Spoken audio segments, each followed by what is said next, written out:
अस्सलामुअलैकुम नाज़रीन, आखिरकार वो कौन सा खौफ और दबदबा है जिसकी वजह से इमरान खान पर आर्टिकल 6 और पीटीआई को बैन करने की नून लीग और इनके सहूलतकार पूरी कोशिश कर रहे हैं। हामिद मीर ने खुलकर बता दिया और ये भी बताया कि इसके पीछे की क्या वजूहात और इनको किस बात का खौफ है। आइए पहले हामिद मीर की गुफ्तगू सुनते हैं, फिर इस पर बात करते हैं। इस मौके पर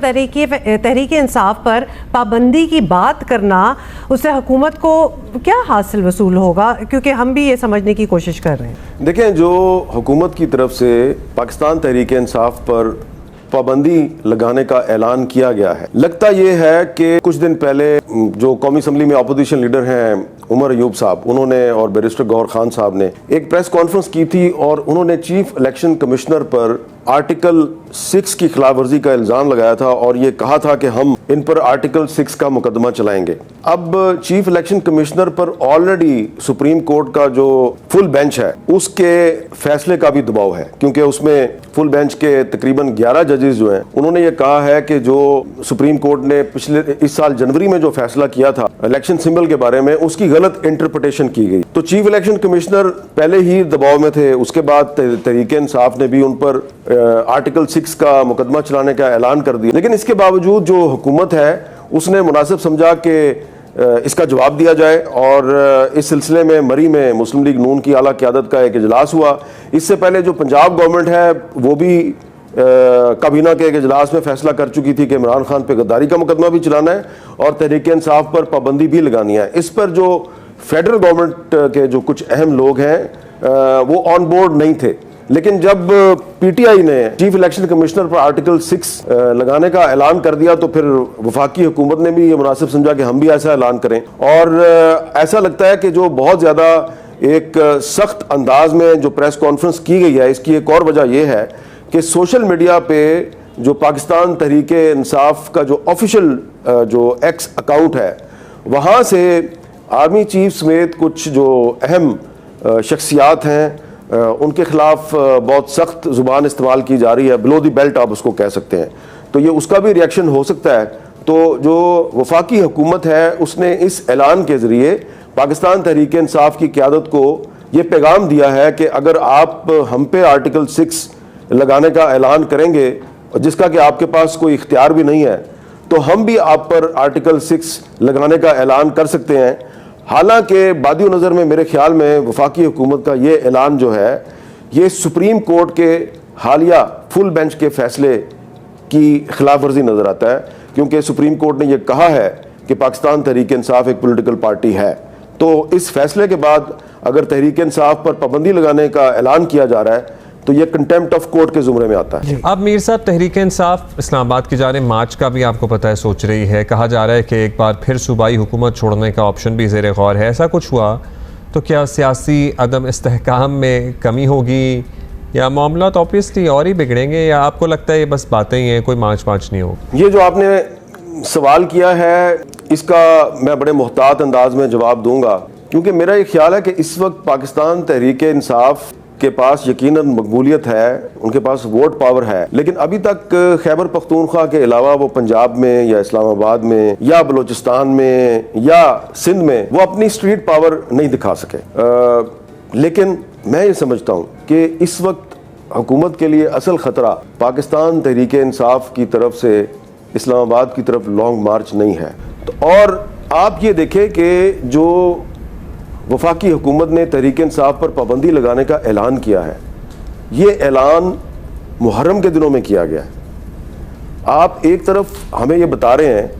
कि बलूचिस्तान में और खैबर पख्तूनख्वा में हालात बहुत नाजुक हैं, तो जब आप एक तरफ हमें ये बता रहे हैं और दूसरी तरफ आप पाकिस्तान की एक मेन स्ट्रीम पॉलिटिकल पार्टी को सिर्फ सियासी इख्तलाफ की वजह से बैन करने का ऐलान करते हैं, तो आपको खुद सोचना चाहिए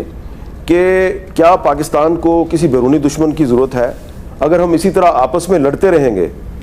और मुहर्रम जो कि हमें बाहमी इत्तेहाद और यकजहती का दर्स देता है, मुहर्रम के दिनों में हम एक दूसरे पे पाबंदी लगाने का ऐलान करेंगे, तो ये हम पाकिस्तान का भला कर रहे हैं या पाकिस्तान का नुकसान कर रहे हैं? तो तहरीक इंसाफ का इस्लामाबाद की तरफ लॉन्ग मार्च या खैबर पख्तूनख्वा हुकूमत जो है वो अगर इस्तीफ़ा दे देती है, जिसका कि मुझे बहुत कम चांस लगता है, तो ये कोई प्रॉब्लम नहीं है। हुकूमत नाकाम हो चुकी है और जो हुकूमत का नैरेटिव है, हुकूमत का जो बयानिया है,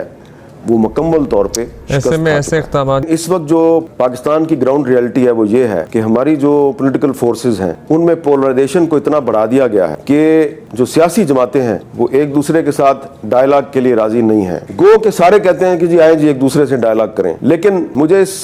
डायलॉग का ना तो कोई इम्कान नजर आता है, और अगर फर्ज करें ये डायलॉग होगा भी तो इसके लिए फिजा साजगार नहीं है। इसलिए ग्रैंड डायलॉग के नाम पे पाकिस्तानी अवाम को बेवकूफ मत बनाया जाए। ग्रैंड डायलॉग की सबसे बेहतरीन जगह पाकिस्तान की पार्लियामेंट है, लेकिन पार्लियामेंट में आप ग्रैंड डायलॉग तो नहीं कर रहे, वहां पे तो आप एक दूसरे से लड़ाई कर रहे हैं, आप अदालतों में भी एक दूसरे से लड़ाई कर रहे हैं, बल्कि हुकूमत जो है उसने अदलिया के खिलाफ एक ऐलान जंग कर रखा है। तो ये जब आप ग्रैंड डायलॉग की बात करते हैं और फिर आप ये कहते हैं कि जी इसमें तमाम स्टेक होल्डर्स ऑन बोर्ड होंगे, तो पाकिस्तान के आइन का अगर आप मुतालिया करें तो आइन में तो कोई गुंजाइश नहीं है कि जो एग्जेक्टिव है यानी कि जो फेडरल गवर्नमेंट है, एक इलेक्टेड पॉलिटिकल गवर्नमेंट है, वो किस तरह अपने ही मातहत इदारों के साथ मुज़ाकरात करेगी, कैसे करेगी। पॉलिटिकल पार्टीज तो मुज़ाकरात कर सकती हैं और उसका बेस्ट फोरम पार्लियामेंट है, लेकिन क्या फेडरल गवर्नमेंट किसी मुज़ाकरात की मेज पे फौज की क़यादत को, जजेस को, ब्यूरोक्रेट्स को और बाकी स्टेक होल्डर्स को बिठा के उनके साथ सियासत पे बात कर सकती है? आप किस किस्म की मिसाल कायम करेंगे? तो मैं समझता हूं कि ये ग्रैंड डायलॉग की बात करना एक सियासी बयानबाजी है, ये आईनी लिहाज से पॉसिबल नहीं है। और जो रियासत के कुछ इदारों की जो आइन में हदूद मुतय्यन की गई हैं, तो इदारों को उन हदूद के अंदर रहकर पाकिस्तान के लिए खिदमात सरंजाम देने के लिए कहा जाए और वो आइन की खिलाफवर्जी ना करें। बस इस पे बात हो सकती है। अगर आप सारे इदारों को मुज़ाकरात की मेज़ पर ले आएंगे तो ये मेरी बात लिख लें, ग्रैंड डायलॉग के जरिए सियासतदानों के पास जो थोड़ी सी स्पेस है इस वक्त ये भी छीन ली जाएगी। क्या री इलेक्शन पाकिस्तान के मसाइल का हल है? पहली बात तो यह है कि री इलेक्शन के लिए आपको बहुत भारी रकम की ज़रूरत है। पहले भी जो इलेक्शन था उसके लिए रकम जो है वो पता नहीं कहाँ कहाँ से इकट्ठी की गई। ये तो सवाल अगर आप तहरीक इंसाफ से भी करेंगे ना तो वो भी ये कहेंगे कि हमें जो हमारी सीटें हैं जो हमसे छीन ली गई हैं वो वापस कर दें। मेरा ख्याल है कि ये बहुत बात की बात है। पहले भी इलेक्शन बड़ी मुश्किल से हुआ, आइन का ख्याल नहीं रखा गया, सुप्रीम कोर्ट ने इलेक्शन के मामले में बेजा मुदाखलत की जो उसको नहीं करनी चाहिए थी। तो री इलेक्शन जो है वो बहुत बाद की बात है, वो दूर की बात आप कर रहे हैं। फिलहाल हमें आइन पर अमल दरामद करना चाहिए और पाकिस्तान की जो अदलिया है, हाई कोर्ट्स और सुप्रीम कोर्ट्स, वो जो फैसले दे रहे हैं आपको अच्छे लगें या बुरे लगें, उन फैसलों पर अमल दरामद किया जाए तो पाकिस्तान के तमाम मसाइल का हल निकल सकता है। देखिए, मुझे बहुत से लोग ये कहते हैं, मैं ज़ाती बात नहीं करना चाहता, लेकिन जब मैं आजकल इस किस्म की बातें करता हूँ तो मुझे मुस्लिम लीग नून के कुछ दोस्त जो हैं वो बड़े टॉन्ट करने के अंदाज में कहते हैं कि आप चाहते हैं कि दोबारा तहरीक इंसाफ को हुकूमत मिल जाए और वो फिर दोबारा आप पर पाबंदी लगा दे और फिर दोबारा जो है वो मीडिया की ऐसी तैसी करे, फिर दोबारा वो टीवी चैनल्स के मालकान को जेलों में डाल दे, फिर आप खुश रहेंगे। तो मेरा उनको जवाब ये होता है कि जो तहरीक इंसाफ ने अपने दौरे हुकूमत में किया वो गलत था, तो किसी गलत काम का जवाब जो है वो गलत काम नहीं है। अगर उन्होंने आइन की खिलाफ वर्जी की और आप भी अगर आइन की खिलाफ वर्जी करके और गैर जमहूरी तरीके से उनको दबाने की कोशिश करेंगे, तो मैं ये समझता हूँ कि हमारे वो सियासी दोस्त जिनका ताल्लुक मुस्लिम लीग नून से है, पीपल्स पार्टी से है और पार्टियों से है, जो इस खौफ में मुब्तला हैं, ओहो अगर तहरीक इंसाफ पावर में आ गई तो हमारा क्या बनेगा। भाई जनरल अयूब खान भी तो पावर में आया था, जनरल याहिया खान, जनरल ज़ियाउल हक, जनरल परवेज मुशर्रफ भी तो हुकूमत में आया था। क्या कर लिया था उन्होंने? परवेज मुशर्रफ के दौर में भी हम पर पाबंदियां लगी थी, हमने उसका भी मुकाबला किया था। फिर इमरान खान साहब के दौर में भी पाबंदी लगी, हमने उनका भी मुकाबला किया। तो अगर इमरान खान साहब दोबारा उनकी पार्टी हुकूमत में आ जाती है तो इसमें घबराने की क्या बात है। वो अगर कोई गलत काम करेंगे तो आपके और मेरे पास ऑप्शन है, हम कोर्ट में चले जाएंगे। तो कोर्ट अगर आज तहरीक इंसाफ को रिलीफ दे रही है तो आपको यकीन होना चाहिए कि मुझे और आपको भी देगी। तो इसमें घबराने की जरूरत नहीं है। पाकिस्तान के हर मसले का हल आइन पर अमल दरामद है, जो कि आइन जो है इस वक्त डोल रहा है। मैं पहले बहुत बात करता था कि आइन जो है उसकी बालादस्ती होनी चाहिए, लेकिन बालादस्ती तो खत्म हो गई है। लेकिन अभी भी मैं समझता हूं कि मसले का हल सिर्फ और सिर्फ आइन पर अमल दरामद में है। और आप अगर गैर आइनी तरीके से किसी पार्टी को दबाने की कोशिश करेंगे तो तारीख ये बताती है कि इस किस्म के जो हथकंडे हैं वो बैकफायर करते हैं। और वो पार्टियां जो किसी दूसरी पार्टी पर पाबंदी लगाती हैं